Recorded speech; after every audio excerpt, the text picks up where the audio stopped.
Hey my BTS army, कैसे हैं आप लोग। आई होप आप लोग बहुत ही अच्छे होंगे।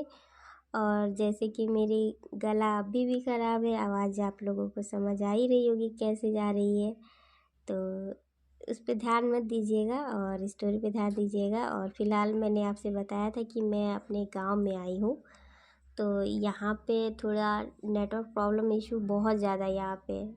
और जानते ही है गांव में हमेशा हल्ला रहता है, तो बच्चों की आवाज़ों को भी इग्नोर करिएगा। और स्टोरी को स्टार्ट करते हैं, चलिए। जंगकुक 30 मिनट के अंदर ही ऑफिस पहुंच जाता है। उस मीटिंग रूम में वर्ल्ड के सभी माफिया मौजूद थे। जंगकुक जैसे ही रूम में एंटर करता है, सभी डर के मारे खड़े हो जाते हैं और उसे ग्रीट करते हैं। उसमें से एक आदमी कहता है, किंग, आपको नहीं लगता है कि अब आप ज़्यादा ध्यान नहीं दे रहे हैं क्या क्या हो रहा है? आपको कुछ नहीं पता है, अभी हमें लॉस हो चुका है 500 करोड़ का। और किंग, बहुत बहुत बधाई हो, आपकी शादी हो गई है। जंगकुक शॉक हो जाता है, उसकी शादी एक सीक्रेट थी तो ये बाहर कैसे लीक हुई? जंगकुक कहता है, मिस्टर ली, आपको कैसे पता चला कि मेरी शादी के बारे में? इतना बोलते ही जंगकुक अपनी गन निकालकर मिस्टर ली के कंधे पर शूट करता है और बोलता है, अगर 1 मिनट और लेट किया तो ये गोली तुम्हारी खोपड़ी के अंदर हो जाएगी।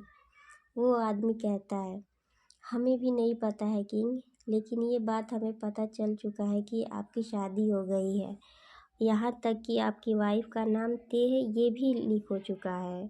अब हम ये नहीं जानते हैं कि कौन है जो आपकी पर्सनल लाइफ के बारे में सारी इन्फॉर्मेशन लीक कर रहा है। जंगकुक की आंखें लाल हो जाती है गुस्से में और वहाँ पर रखी चीज़ों पर जंगकुक शूट करने लगता है और गुस्से में चिल्लाते हुए बोलता है, 24 घंटे के अंदर पता करो तुम सब कि ये बात बाहर कैसे आई कि मेरी शादी हो गई है। वर्ल्ड का नंबर 1 माफिया किंग्स के पर्सनल लाइफ में आने की इतनी हिम्मत किसके अंदर हो गई है जो मेरे सामने खड़ा हो सके, मुझसे लड़ सके?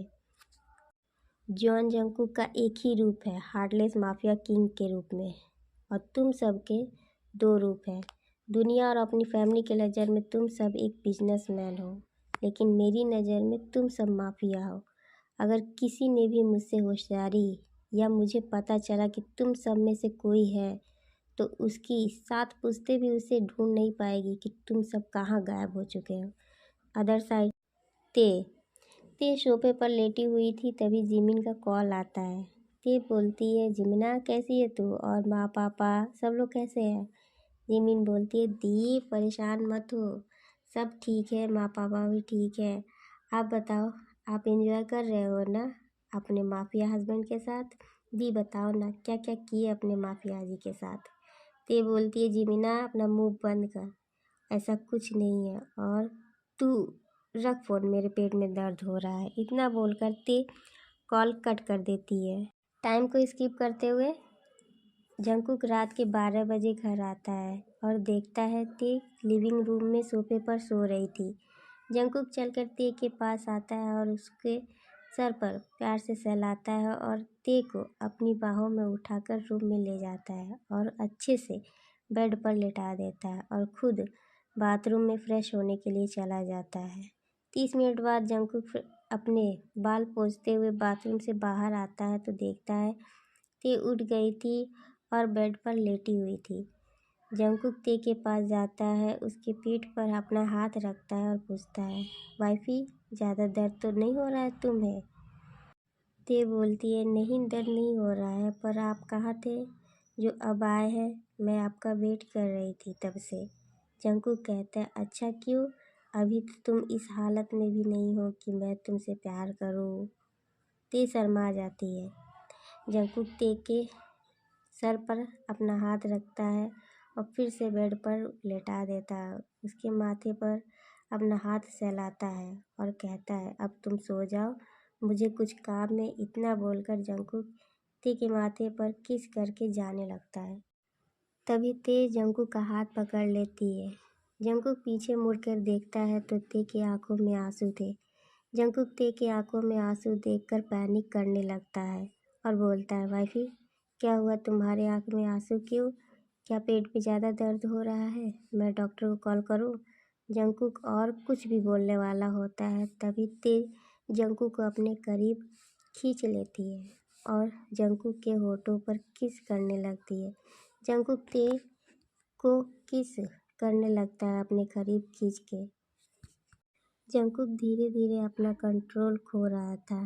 किस ब्रेक करके जंकुक ते के गर्दन के पास किस और बाइट दोनों करता है। उसके बाद धीरे धीरे ते के पूरे चेहरे पर उसकी गर्दन के नीचे किस करता है। ते बेचैन होने लगती है और जंकुक को रोकने की कोशिश करती है, पर जंकुक किस और बाइट करने में इतना बिजी था कि वो ध्यान नहीं देता है। ते जंकुक के चेहरे को ऊपर उठाती है और कहती है, अभी मैं उस हालत में नहीं हूँ। जंकुक को याद आता है ते अभी पीरियड में है तो वो रुक जाता है और सॉरी बोलता है। ते जंकुक के माथे और उसके चेहरे पर बेबी किस करती है और जंकुक को अपने सीने से लगा लेती है।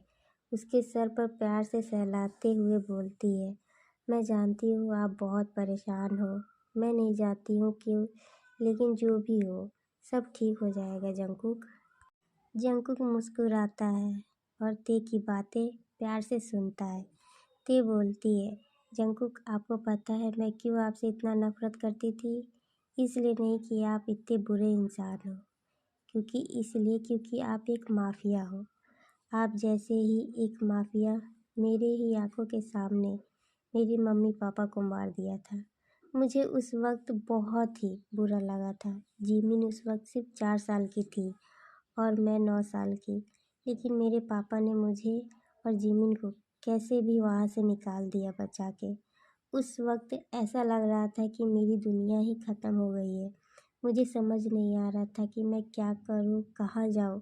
फिर मुझे आश्रम के दीनू काका मिले, मुझे और जिमिन को वहाँ से ले गए। हम दोनों वहीं पले बड़े हैं। मुझे बहुत ज़्यादा नफ़रत है माफिया से, और जब आपने मेरे साथ ज़बरदस्ती शादी की और भी नफ़रत हो गई मुझे आपसे। लेकिन जो भी मैं देख रही थी या जो भी मैंने आपके बारे में सुना था वो सब गलत था। आप सिर्फ बाहर से एक हार्टलेस माफिया हो, अंदर से आपका दिल बहुत ही अच्छा है। जिस दिन आप जिमिन को अपने घर लेकर आए, उस दिन जिमिन ने मुझे सब कुछ बताया। आपके अंदर की अच्छाई को, आपके अंदर की बुराई को, हर एक चीज़ को उसने मुझे बताया। जिमिन ने मुझे कसम दिया था कि मैं आपसे प्यार करूँ, आपके तरफ एक कदम उठाऊँ। जंकुक उठकर बैठ जाता है और तेज से बोलता है, क्या जिमिन ने तुम्हें ऐसा करने के लिए बोला था? इसका मतलब उस दिन जो भी हमारे बीच में हुआ था वो जिमिन के कहने पर हुआ था। उस रात जो कुछ भी हुआ वो सिर्फ जिमिन की वजह से हुआ। ते बोलती है, जंकुक आप मुझे गलत समझ रहे हैं।